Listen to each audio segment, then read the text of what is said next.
Hi friends, ഫ്യൂച്ചറിന് ഓപ്ഷൻസിൽ trade ചെയ്യുന്നവർക്ക് വളരെ പ്രധാനപ്പെട്ട ഒരു ചേഞ്ച് വന്നിട്ടുണ്ട്. അതിനെക്കുറിച്ചാണ് ഇന്നത്തെ വീഡിയോ.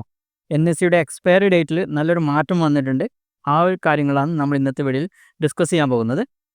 ഏപ്രിൽ 4, 2025 നിഫ്റ്റിയുടെ വീക്കിലി എക്സ്പയറി ഇപ്പോഴുള്ള വ്യാഴാഴ്ചയിൽ നിന്ന് തിങ്കളാഴ്ചയിലേക്ക് മാറ്റിയിരിക്കുകയാണ്.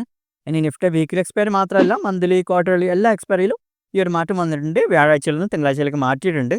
അതുകൂടാതെ NSEയുടെ അണ്ടറിൽ വരുന്ന bank Nifty, fin Nifty, Nifty mid cap select ഈ എക്സ്പയറീസ് മൊത്തം മാസത്തെ അവസാനത്തെ തിങ്കളാഴ്ചയിലേക്ക് മാറ്റിയിട്ടുണ്ട്. ഈ ഒരു മാറ്റം നിലവിൽ വരുന്നത് 2025 ഏപ്രിൽ 4 മുതലായിരിക്കും. അപ്പോൾ April 3 end of the day എല്ലാ എക്സിസ്റ്റിംഗ് ആയിട്ടുള്ള കോൺട്രാക്ട്സും പുതിയ ഡേറ്റിലേക്ക് മാറ്റപ്പെടും. അപ്പോൾ എക്സ്പയറീസ് ഒന്ന് സ്ട്രീം ലൈൻ ചെയ്യുന്നതുമായി ബന്ധപ്പെട്ടാണ് NSE ഒരു മാറ്റം വരുത്തിയിരിക്കുന്നത്.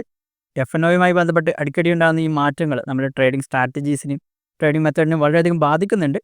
ഇനി ഓപ്ഷൻ ട്രേഡിംഗ് പഠിക്കാൻ ആഗ്രഹിക്കുന്നവരാണെന്നുണ്ടെങ്കിൽ നമ്മുടെ ചാനലിൽ ഒരു ഫ്രീ ആയിട്ടുള്ള ഒരു കോഴ്സ് ഓപ്ഷൻ ട്രേഡിങ്ങിനെ കുറിച്ച് റെഡിയാക്കിയിട്ടുണ്ട്. നിങ്ങൾക്ക് പ്ലേലിസ്റ്റ് നിങ്ങൾക്ക് ചെക്ക് ചെയ്താൽ കാണാവുന്നതാണ്. അതിൽ ബേസിക് ആയിട്ടുള്ള കുറച്ച് വീഡിയോസ് ചെയ്തിട്ടുണ്ട്. ഒരു 10ഓളം വീഡിയോസ് ഉണ്ട്. അതിൻ്റെ ബാക്കിയുള്ള വീഡിയോസ് ഞാൻ പിന്നീട് സമയം എടുത്ത് ഞാൻ ചെയ്യുന്നതാണ്.